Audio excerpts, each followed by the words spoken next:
All right. Hello, everyone. My name is Deb. I'm a real alcoholic. Audio good? Okay. Anyway, it's an honor and a privilege to be here. Stephen, thank you very much for the invitation. I have no idea what Vivian might have told you. She has been known to exaggerate just a smidge, but I'll try to do her proud. My sobriety date is March 15th, 1987, and for that, I'm just incredibly grateful. I walked into the rooms of Alcoholics Anonymous, and I didn't want to be here. I didn't want to be an alcoholic. I heard you guys saying one day at a time, and I knew what you really meant was that I couldn't drink for the rest of my life. And when I walked into the doors, I was 15 years old, and I thought that was fine for some of you old folks, right, who were in your 70s. Because you didn't have that long to live anyway, but I was 15, so you were talking about 80 years of sobriety, right? And so I was just not happy, absolutely unhappy. And I was like, surely there's been a mistake. And if all of the adults in my life would just stop overreacting, I could get back to living my life. And anyway, 33 years later, and I am a grateful, sober member of Alcoholics Anonymous. I came all the way in and I sat all the way down, and I have stayed. Even when I was acting poorly, and you guys would have probably rather that I had not stayed, I had my seat right in the middle of Alcoholics Anonymous, and I'm so incredibly grateful for that. I grew up in a tiny little town right outside of Akron, Ohio. It took us about 15 minutes to get from my little town to Akron. And for those of you who may be so brand new in Alcoholics Anonymous, you don't know this, but Akron, Ohio is where Alcoholics Anonymous got started. And the old timers, at least 33 years ago, they took their AA a little seriously in this area. Anyway, I didn't know that I was, being raised near the Mecca for Alcoholics Anonymous, nor would I have cared. In my little town, it was a town of about 5,000 people, and the majority of the town were made up of folks who came out of the hills of West Virginia when the coal mines started closing down. And my family was one of those families. My dad was one of 9 kids. My granddad died before I was born of black lung, cirrhosis of the liver, and throat cancer. They're not sure which one got him, but that's, just hard living folks. Anyway, but my dad was one of 9. 8 of the 9 lived in that tiny little town of 5,000 people, which means that I couldn't act badly for very long without getting caught. That's kind of how that went. And for me, I also grew up in a house with alcoholism. My dad still to this day has just a horrible case of alcoholism. He is not willing to get sober. He's not willing to make any changes. I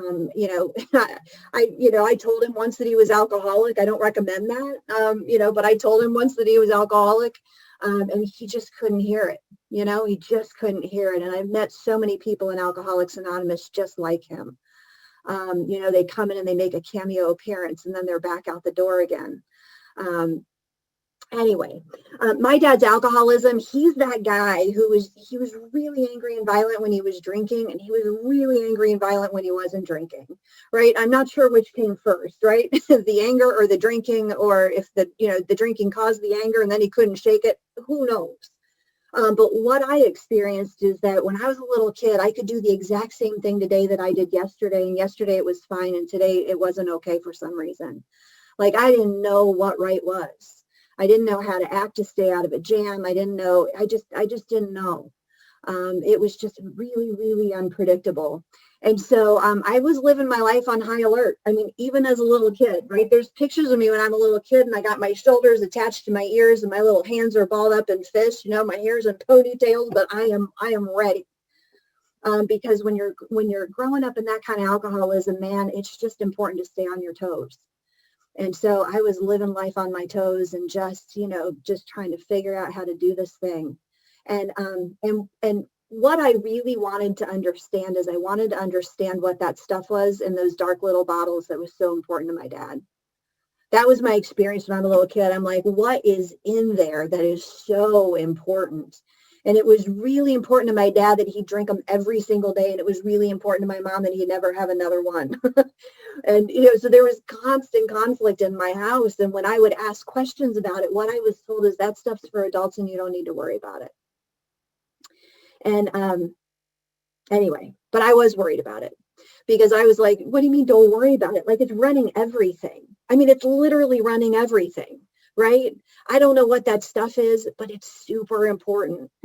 And so when I was 9 years old, I decided I was going to figure it out for myself because nobody would give me a straight answer. And guys, I can tell you that is still a quality I have today, right? If I call you and I ask you a question, if you would please just give me the answer and save me the research, right? Because I am like a dog with a bone when I want a piece of information and I will go figure it out for myself. And that's why I took my first drink of alcohol. I spent the night with a friend. Her parents had a bar in their basement. And we do that here in Ohio. So we put our sleeping bags on the floor down in the bar, and I talked her into drinking with me. Her family had a normal relationship with alcohol, right? They had that take it or leave it attitude. They'd have friends over. They'd go down to the bar and they'd have a couple of drinks and they'd turn the music up and they'd dance and they'd have a lovely time, right? And nobody left bloody and the Christmas tree didn't get pitched out the front door. I mean, like, none of that crazy stuff happened at her house.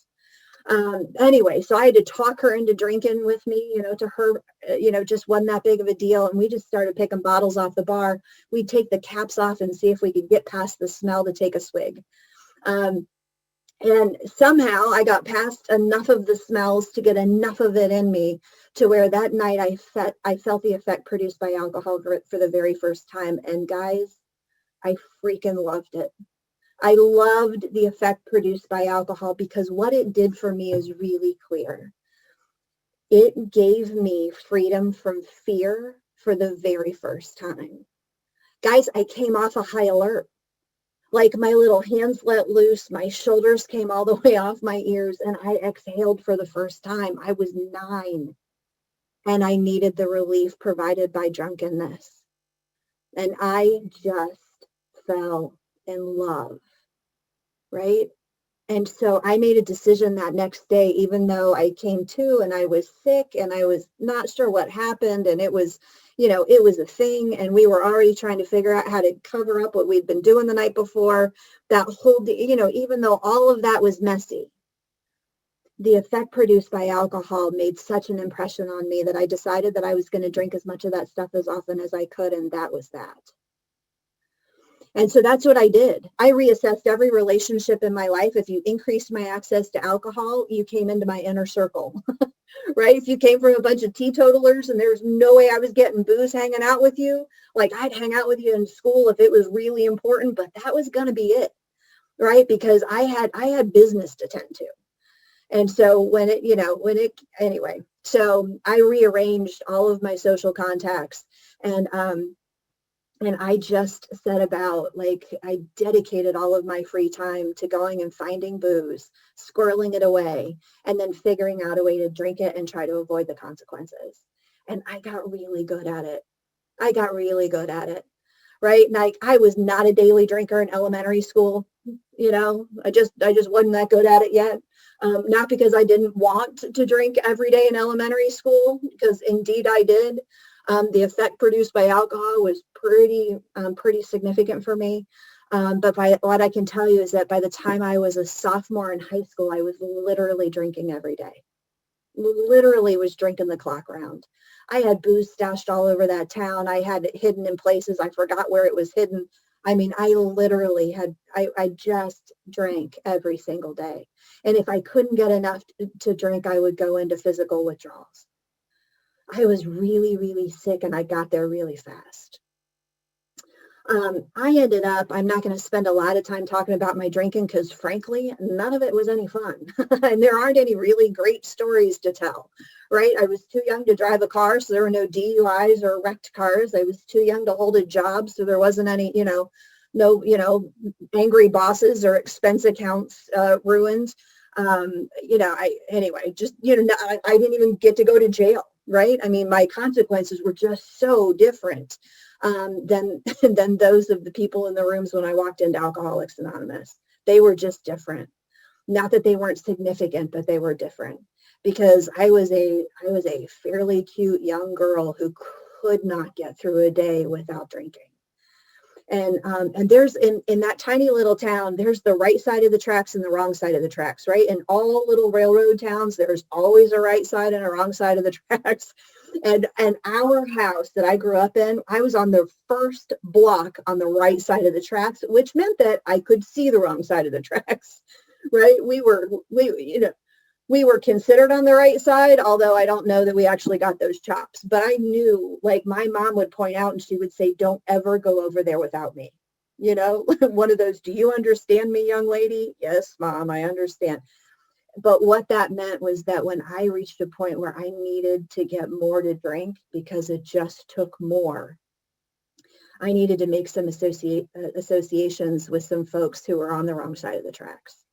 And so I learned how to live in that world, and I learned how to cross those tracks every single day. And so my consequences, right? I didn't go to jail, but my consequences were there. Anyway, what finally happened for me, guys, is that I got caught. It is just that simple. Again, when you come, from a from a large Appalachian family in a tiny little, blue collar town in Ohio, it just doesn't take that long. I got caught big because there's no other way to get caught in a tiny little town. And anyway, there were warrants out for people's arrest and all of that mess. And the folks on the wrong side of the tracks, like I never knew everybody had a nickname. Nobody had a last name, that kind of crew. Anyway, it was big and it was ugly and I needed to get out of town, but I didn't know how to get out of town. Like I didn't have a job or a car or any of those kinds of things. And what happened for me is that I ended up getting signed up to go into this treatment center in downtown Cleveland because it was pretty clear that I had been pretty drunk when I got in trouble. In this treatment center, they had a 10-day inpatient assessment period, right? So in the late 80s, right, all of us kids, we were getting sent to this 10-day thing. And they would take us in and they'd figure out if there was anything really wrong with us. And if there was, they would keep us for 30 days. And if there wasn't, they'd send us home and essentially tell our parents, good luck, right? You got a juvenile delinquent, but it's not alcoholism or it's not drug addiction.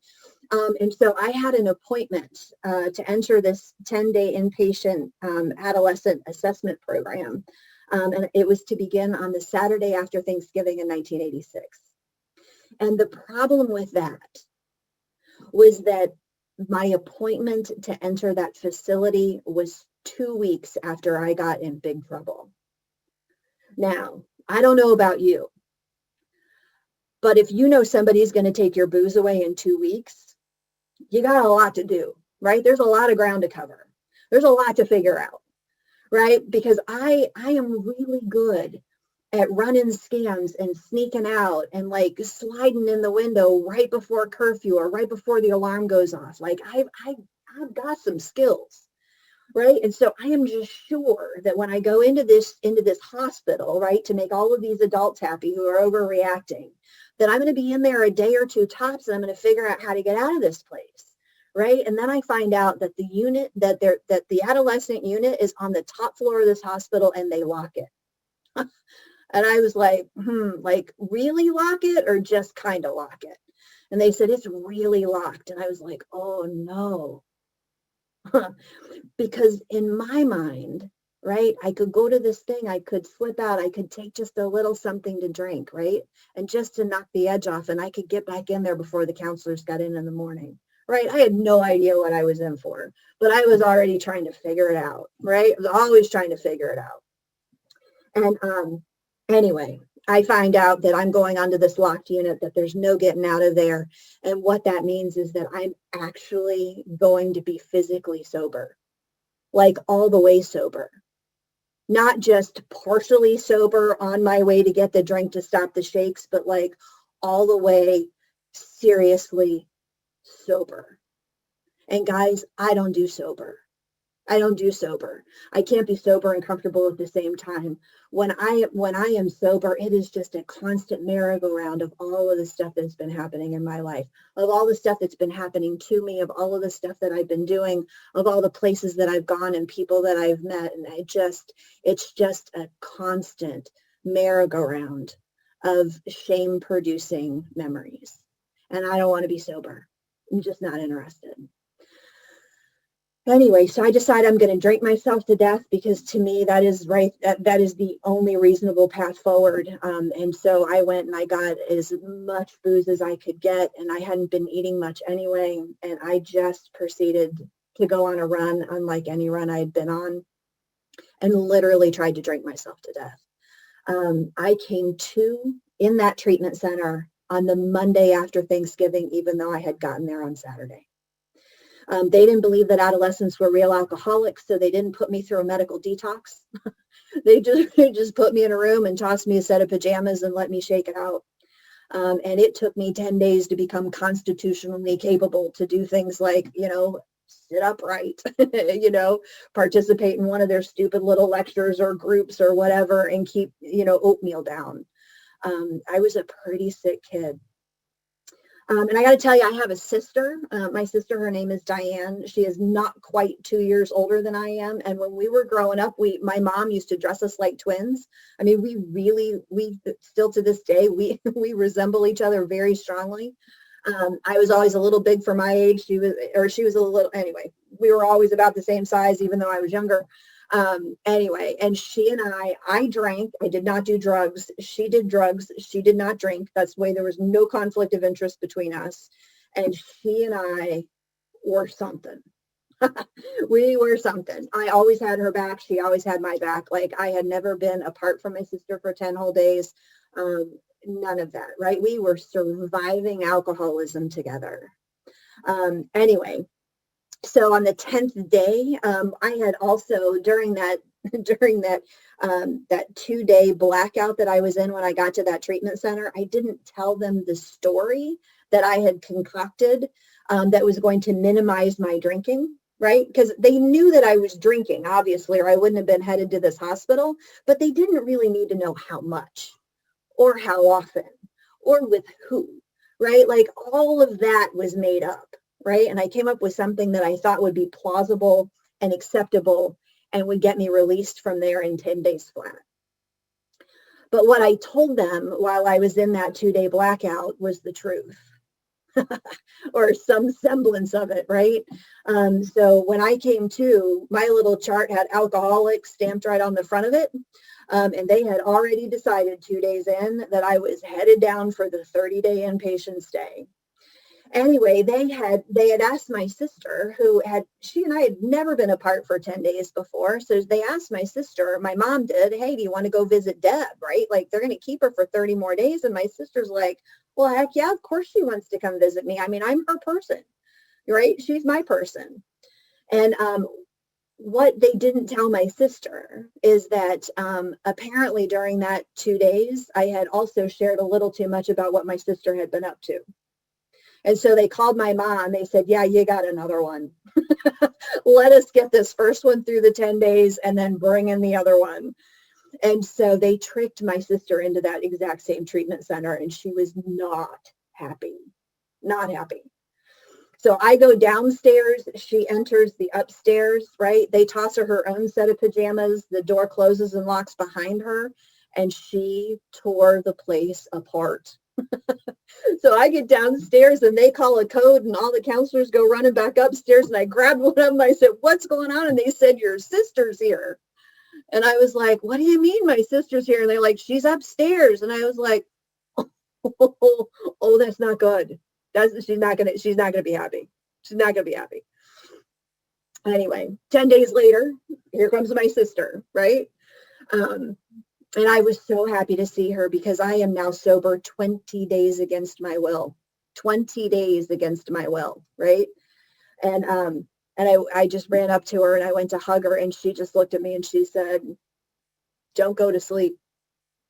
Oh, she was so mad, because it was really clear that somebody had given them the intel about what she'd been up to, and the only person who had that information would have been me.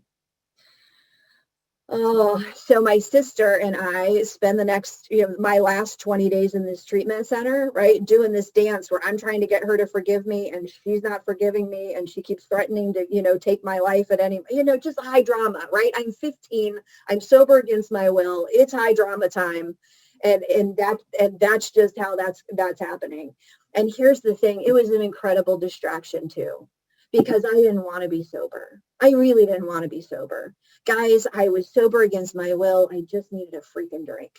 I just needed a drink. I mean, my shoulders are back on my ears. My hands are balled up in fists again. And I cannot be sober and comfortable at the same time. I don't want to be sober. And I just want to get out of that freaking facility. And they won't let me out, and they won't shut up. They won't shut up.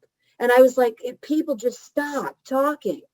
I mean, for the love, you know what it's like? You guys remember when you just need a drink, but you got somebody who's just in your orbit and they're just talking nonstop. And it's like, would you just stop talking? Just stop. Right? But they couldn't, right? Because they had groups and individuals and meetings and lectures and all that. Just talk. And I'm like, oh, I just need some relief. And the talking is not doing it. It's not doing it.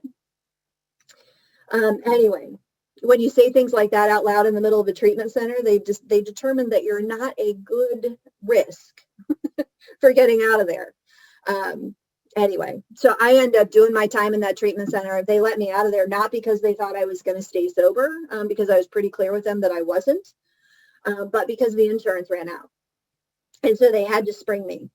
And when I was getting on the elevator to leave there, my sister, she grabbed me and she said, you do not relapse until I get out of here. She said, you go and you get your bottles and you get my stuff and you wait. And I was like, fine. And so I did. I went and I got bottles and I got her, random baggies of this and that. And I waited for 10 days for my sister to get home. Right? I have no idea how I made it 10 more days, but I did. My sister rolls in after she got out of that treatment center. They brought her home. I grabbed her out of the car, drug her upstairs, lifted the floorboard, showed her all the stuff that I had gotten. And I was like, oh, thank God. Right? Tonight we are going to relapse. Right? Like I'd pick up some of the terminology. And she like, tonight it's on. And she said, well, I had a thing happen the last couple of days and they said it was a spiritual experience and we're going to stay sober. And I said, what? And she said, yeah, I had a thing happen. And the counselor said that I was having a spiritual experience and I'm going to stay sober. And so we're going to go to Alcoholics Anonymous. I said, no, we're not. We're not going to alcohol. I'm not going to Alcoholics Anonymous. I'm drinking tonight. And she said, no, you're not. You drink tonight and I'm going to tell. I was like, Alcoholics Anonymous, what are you talking? You don't even drink. She said, I know, but they said NA sucks, so I have to go to AA. And I was like, oh, no. And she said, absolutely, we're going to AA. And so off we go to AA. And here's how we do it. My ma drops us off, right? Outside of the meeting, in the church parking lot, 15 minutes before the meeting starts, right? She's going to come back and get us in an hour.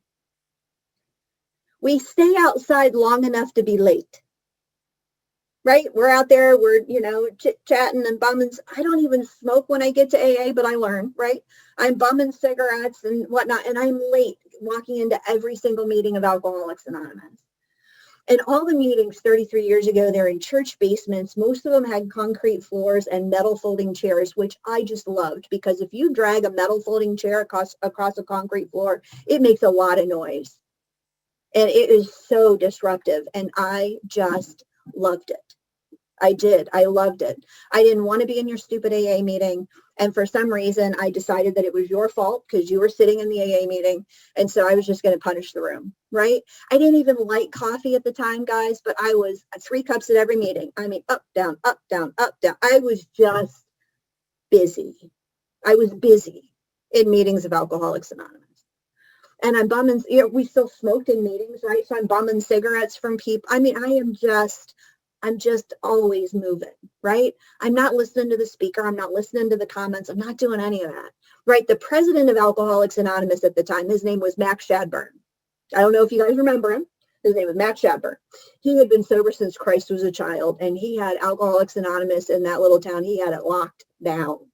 He ran everything. And there was this other gal, her name was Jane, and Jane had been sober as long as Mac, and they had both been alive about the same amount of time.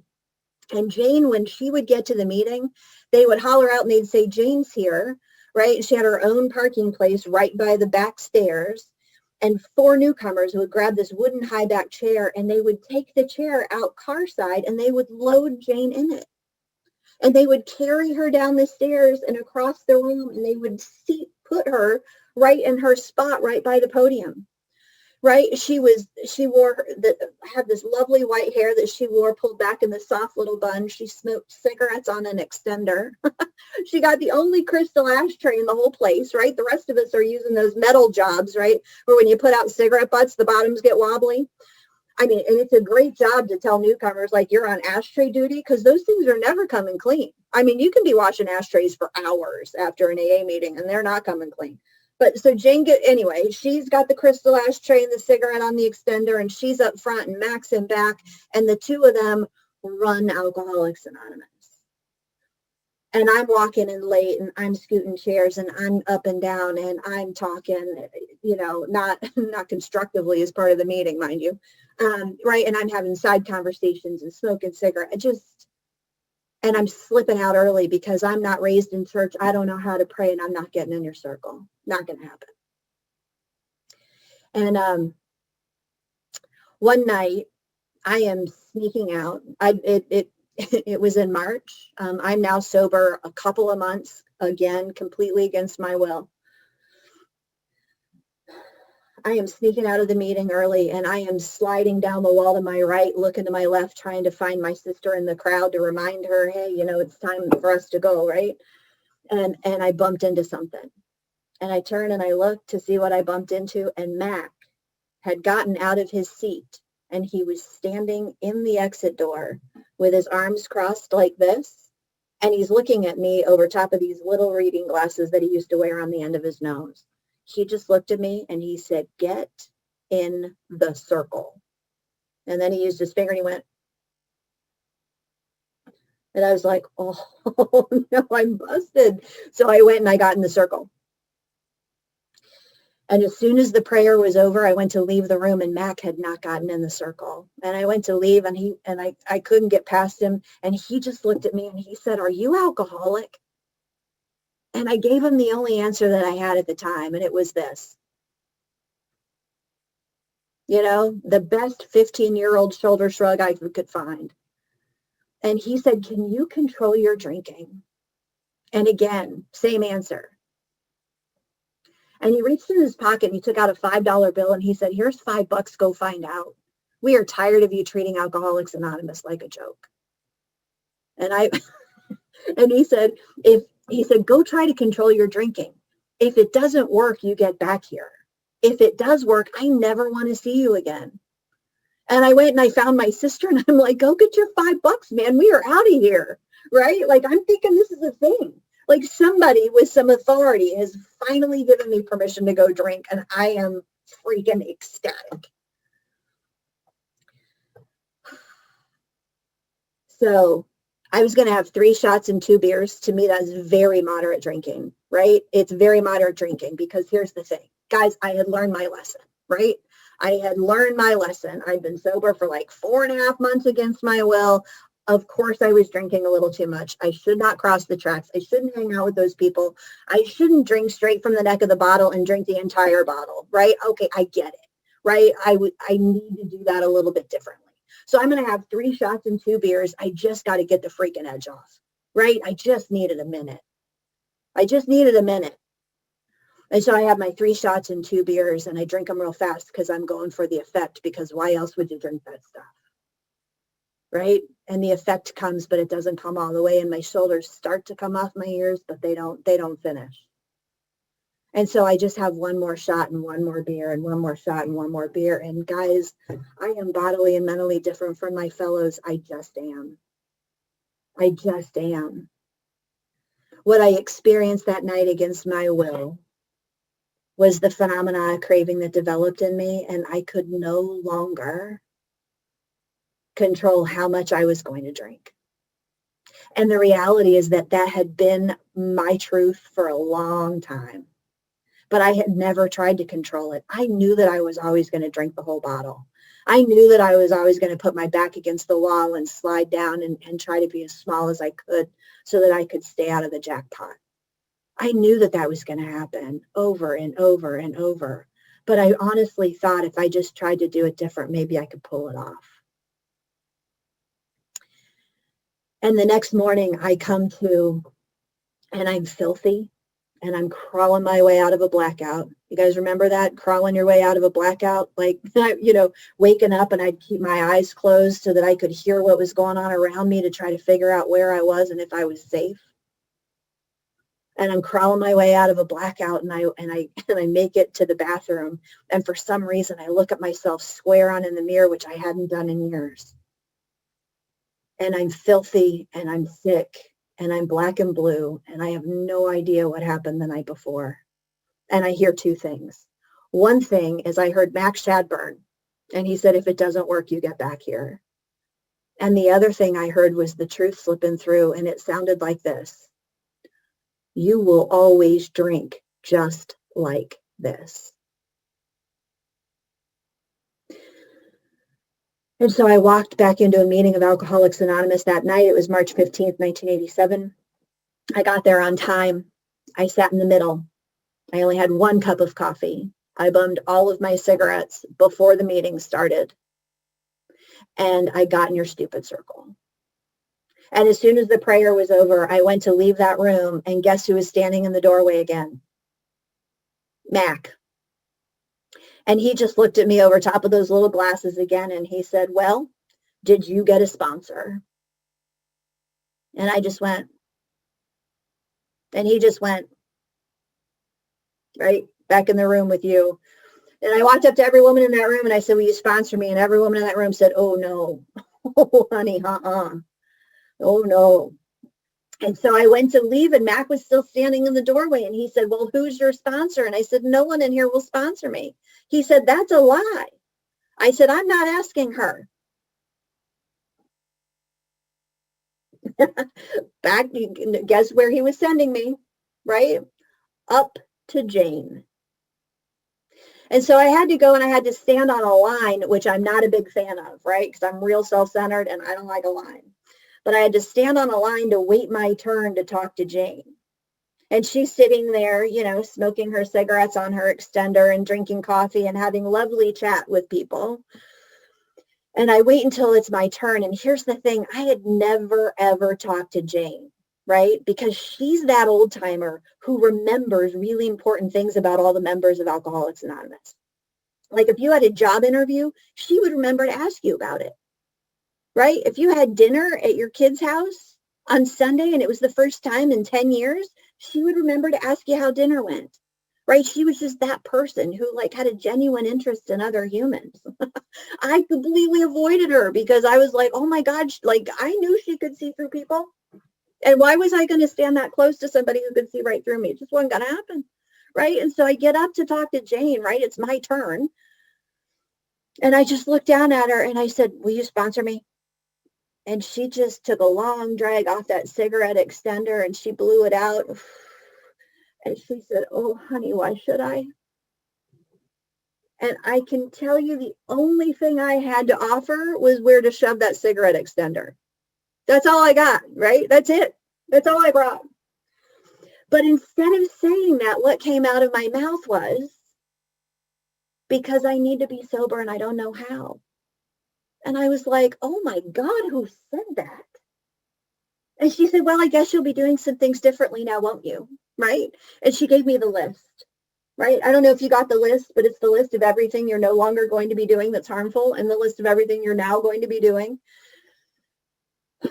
And so I leave that meeting and Mac is standing at the door and I walk past Mac and he just went, and I was like, oh, my life is over. I've just turned my will and my life over to the care of 75-year-olds, right? I'm done. And the next day I'm sitting at my house acting like I'm, doing schoolwork. And this, do you guys remember the Ford LTDs from the 70s? Those cars are enormous, right? And they have great big you can steer them with one finger, right? But the steering wheels are huge, but you got to, if you want to make a right-hand turn, you got to start a half a block back, right? Because the car has to consider it a request, And then it may make the turn. And when the car comes to a stop, like the body's too big for the chassis or something, right? Because it kind of wiggles a little like this before it settles down.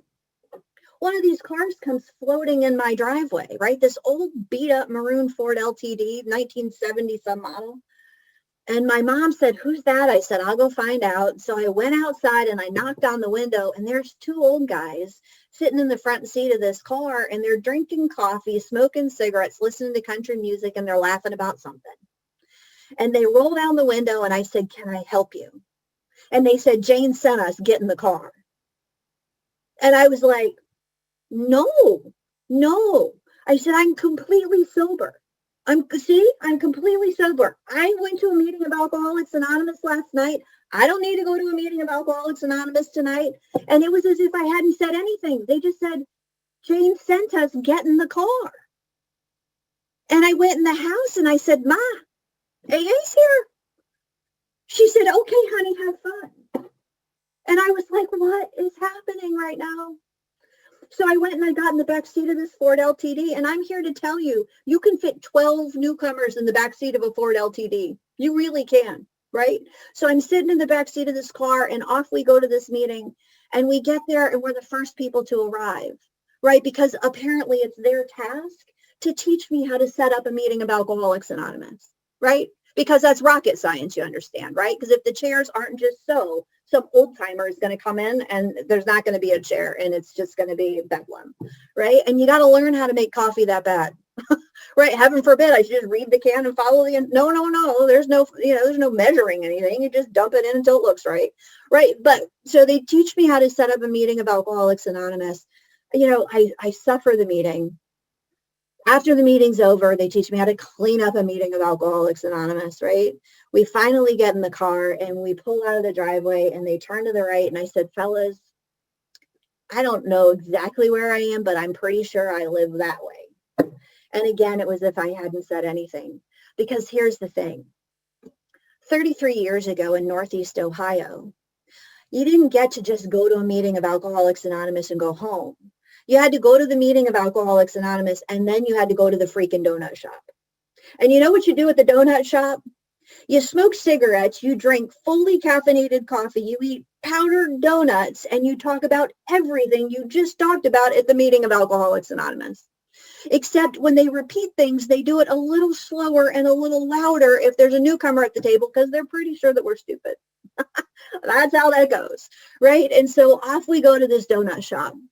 And it's like 11 o'clock and I'm like, I got to go to school tomorrow. Isn't it funny how we get sober for a minute and all of a sudden we're worried about how much sleep we're getting? Like we ever cared about that when we were drinking, right? But all of a sudden, I got to get home and get a good night's rest. And here's what happens on Tuesday night. 7 o'clock, there's another enormous car pulling in my driveway. Wednesday night, 7 o'clock, another enormous car comes floating in my driveway. What had happened was Mac had called an emergency group conscience meeting and he said, these girls are ruining Alcoholics Anonymous. What are we going to do about it? It says in the big book, and he said, I don't think they're alcoholic. They're too young. And it says in the big book that if they don't think that they're alcoholic, they need to go try to control their drinking. He said, so it is perfectly acceptable for us to encourage them to go try to control their drinking. And they said, and he had everybody in agreement with him, right? Like the group conscience was like, absolutely, they got to go. Yes, let's throw them out of Alcoholics Anonymous. And thank God for the service structure of AA, right? Because in the service structure of Alcoholics Anonymous, the minority voice gets the microphone to say their piece. And there was one man in the back of the room. His name was Bill Long, and Bill Long never, ever talked. And Bill Long raises his hand. And everybody stopped talking. This is how the story is told to me. And they all look. And Bill says, well, the way I see it is that God gave us those girls. So I think it's our responsibility to try to put those girls onto the program of Alcoholics Anonymous, don't you think? And he turned the room on a dime. And Max said, yeah, but it says in the big book that they need to go try to control it. And he said, that's fine. Mac, you can go ahead and you can encourage them to go out and try to control their drinking. And somebody said, but what are we going to do with them if they come back? They're going to need a sponsor.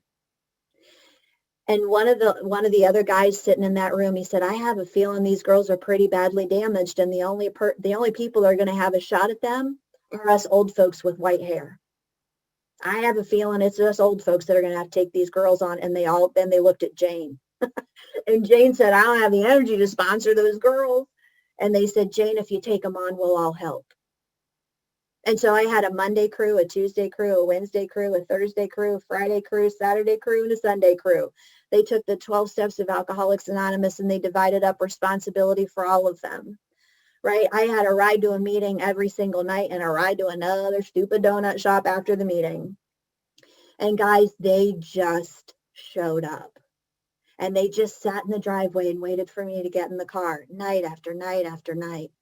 And I resented it so much in the beginning, right? I just didn't want it to be true. I didn't want my life to be about going to these stupid AA meetings and hanging out with these old people. And, my ego is just convincing me that I didn't need to get in the car.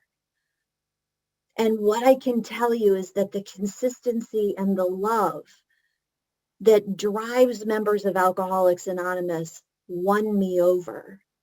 It was not long at all until, instead of sitting in my living room praying that the old people would forget where I lived, that I was waiting at the front door with my shoes on because I knew they were coming. And they came over and over and over and over. And I looked forward to the donut shop.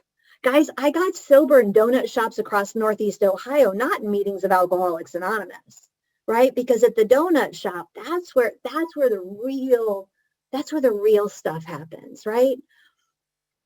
And these folks were master storytellers. I mean, they could paint a picture and I would just be leaning in and just couldn't wait to hear the next sentence, right? And their stories, they very rarely made sense, however. Right? They rarely made sense. I would take them my problems to the donut shop and they would come up with the most random things to say to me. Right? And I don't even know what my problem was, but I took one of my problems to the council at the donut shop. And one guy says, are you aware that a horse will always find its home barn at the end of the day? And I was like, I have no idea what he's talking about. I have no idea I don't know what he's trying to tell me. But I was like, oh, but I hated to look like I didn't know something, right? So I'm like, huh, well, okay. Good talk, right? A guy, I was speaking at an AA conference in South Dakota, and the guy was like, well, you know what the guy was actually telling you, don't you? And I was like, no, explain it to me, right? But so they would just tell random stories that had nothing to do with my problems. But all of a sudden I'm off thinking and trying to solve this riddle rather than thinking about the problem I took them. Right. And here's the thing. They tricked me onto the program of Alcoholics Anonymous and they delivered me into the arms of God. And that is the work. That is the work that has given me a life worth living. Guys, I am sitting here today. In a couple of weeks, I will turn 34 years sober. A handful of weeks after that, I'll finally turn 50 years old. I have a couple of degrees. I have a career that I love. I've lived in 13 different communities. I was not raised in church. I wasn't raised praying. I had no idea what to do to increase I don't even know what a spiritual life is, right? But what they did was they took my big book and from pages 60 to 90, there's all these tiny little prayers throughout the big book, right? Because the one guy at the donut shop one night, he's like, did you pray about it? Did you pray about it? And I was like, I don't know how. And he's like, give me your big book, right? So I slide my big book across the table and he opens it up and he highlights and underlines every tiny little prayer in there. He closes it and he slides it back and he said, pick one and try it, right? And from the peanut gallery at another table, he said, on your knees, right? And they trick me into starting to have this conversation with God. and they argue about their concept of God in front of me. It was lovely, right? We used to go to the Thursday night meeting down in Amish country, and I used to listen to this old Amishman argue with this other guy about their concept of God, right? Because it was the Amish guy versus Jeremiah, who had a rock for a higher power, right? And Jeremiah's like, you're a freaking idiot, right? That rock, it can't grow. It can't get as big as you're going to, like, God's going to need to get big for you one day, and that rock isn't going to increase in size. You got to lay the rock down and have a bigger God. And Jeremiah's like, it says in the book that, anything works, and this rock, and right. But I listened to them argue about, like, really argue about the concept of God. And what they did was they taught me that the spiritual highway really is broad, roomy, and all-inclusive. And that I don't have to start in any one particular spot. But where I start doesn't mean that that's where I have to end either. Right? And so I started picking up like little bits and pieces from your concept of God and this guy's concept, right? And I put together this concept of God, and I took it into my prayer like they taught me how to do. And what I know today from my own experience is that there are going to be things that happen again in my life and in your life as well, right? And when those things happen, we are going to have to rely on the relationship we have with God, not the relationship we wish we had, or not the relationship that we intended to build when we would work in a little extra prayer, right? And I'm going to tell this story really fast. So about 12, 13 years ago, like, I finally met the right guy the right way for the right reasons, right? He was a major in the Marine Corps, and he was just, farm boy from Oklahoma. I mean, he was, tall and thick and shaved his head, and, he was just beautiful. His name was Lee, and he and we rode our Harleys together, and we golfed together, and he was my best friend. And God kept coming to me like over and over and over. And he kept saying, I have perfect love to give you, and you continue to block me, right? And I was like, God, I hear you, but I finally got it right, right? Because I had surrender is a process, not an event. And I would continue to give my life, and everything that was revealed to me, I would just turn it over and turn it over and turn it over, except for who I was dating, because I was pretty sure that God did not know what handsome was. And so I held that part out for myself, right? But I finally got it right. And he was such a good guy. And anyway, and God said, you know what? I want you to be with someone who loves me the way you do. And he has no relationship with God. And I'm like, oh, I know, but he's really, have you seen him? He's really handsome. And he's a good guy. Like, people follow him just because he's going somewhere. And God said, you know what? I have perfect love to give you, and you continue to block me. And I was like, oh. Anyway, so I had to go home from this conference, and I ended the relationship with Lee, and he was like, why are you breaking up with me? And I said, I have to be in a relationship with someone who loves God the way I do, and you don't have a relationship with God, and I don't know why, but God needs more of me. And I have to give it to him, and I'm relying on you for things I should be relying on him for. Right. And so we break up, and I cry for 2 months, and Lee walks away, and he goes and he talks to his chaplain, and he's like, Chaplain, Deb broke up with me. And the chaps is like, well, what'd you do? And he goes, she broke up with me for God. And he said, well, what did she do? And he said, she's going to go become Catholic. What am I supposed to do with that? And he said, well, Deb's pretty great. I think I'd go to mass if I were you. Right. And so what happens, right? Like, I was standing in God's way of getting to Lee, not the other way around, because he's getting ready to go to back-to-back wars, and God needs to have an intimate and direct relationship with Lee, right? And so we break up, and he goes and gets him, and he brings him back, and he and I join the church together, and we create this spiritual language, and we put it right center in the middle of our relationship, and eventually in the middle of our marriage. And he goes to war, and people are shooting at my husband on purpose. And I experience a new kind of powerlessness that I'd never known before. And I deepen my relationship with God. I dig in, and I go, and I find new tools, and I use them, and I start practicing living in the presence so that I can stay connected and plugged into the source of power that I need over and over and over.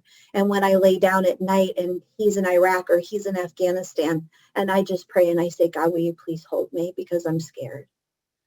And I develop this relationship, and I see God as this golden light, right? And it's shaped like a human, but has no actual features. And my God is really big, right? Because I'm 5'9", and I'm a substantial person, and my God's got to be big enough for me to crawl up in his lap.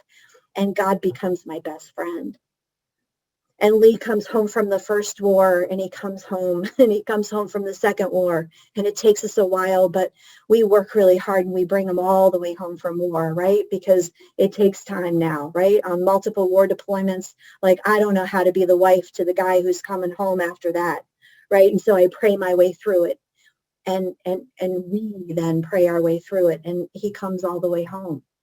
Right. And we just turned that corner, and I'm working for the Marine Corps at the time on the same base where he's stationed. And I get home and he's not home yet. And I talked to him when I'm leaving base, and he said, I'm right behind you, baby. I love you. And I was like, all right. And I know right behind you means, it'll be at least an hour. and I fall asleep sitting up, waiting on him to get home. And all of a sudden I startle awake and I know something's not right. And I place a call and I get a hold of the guy, and one of the captains gets on the phone and he says, Deb, I'm so sorry, but Lee was killed on his way home from work.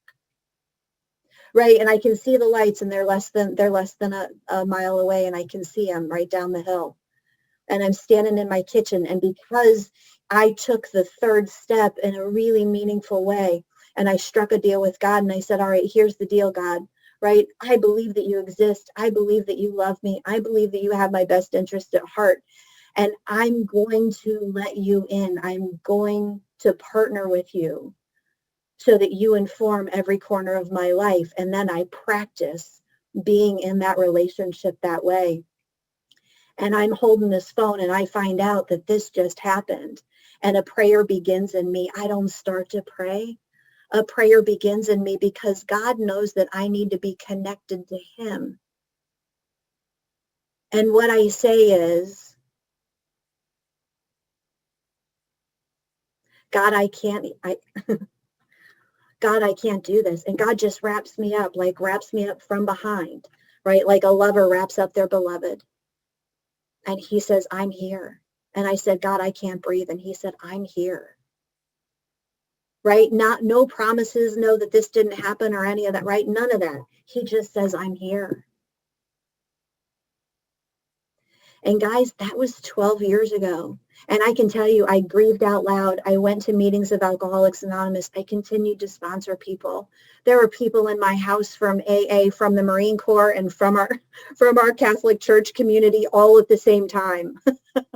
And I was like, okay, AA people, get along with the church people. Church people, get along with the AA. Everybody's got to get along with the Marines, right? There's just no choice, right? And I grieved out loud, and I told people what I needed, and I allowed Alcoholics Anonymous to show up for me. And I can tell you that I healed. I healed.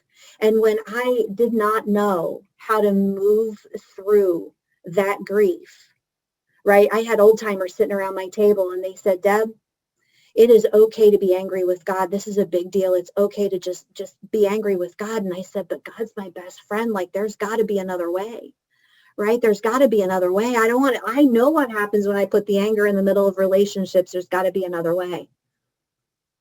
And Christine, a member of Alcoholics Anonymous who has my phone, she brings me the phone and she said, this guy's called several times, and she's given me the signal like this guy's a little off his rocker, right?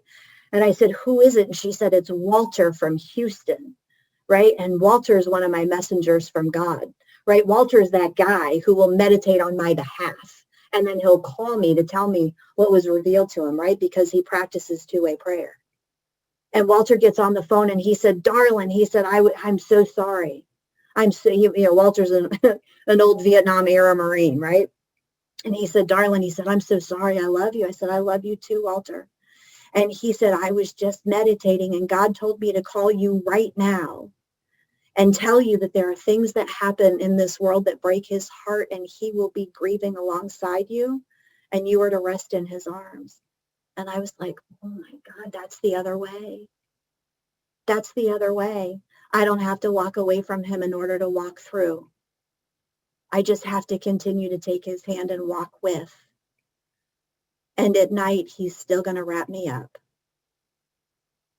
And I had an incredible, profound, deepening experience of God through that grief. And guys, when I walked into Alcoholics Anonymous, I didn't know how to pray. I didn't get in your circle because I didn't know the words to the Lord's Prayer. You delivered me into the arms of God, and you taught me how to clean house so that God had all the room he needed to live and flow in and through me and be part of my life. And he connected me in a meaningful way to you, and you connected me in a meaningful way to him. And isn't that what we're all about here? Right? You got to get rid of the booze because the booze is the block. Right? So you lay down the block and we deliver one another into a meaningful, alive relationship with God. And if you got to start with a rock, start with a rock, but be willing to lay the rock down and let God get big. Guys, we live in community with one another because we need one another. We do things like go to Stepping Stones and go to Dr. Bob's house because it's important for us to visit the places where we know God sat and had a cup of coffee. Our history is important. Our love is important. And the fact that we teach one another how to pray and meditate here, it's the most important work we do. Thank you so much for allowing me to be with you. I'm sorry, Stephen, I ran a couple of minutes over. It was so good to visit all of you. Thanks.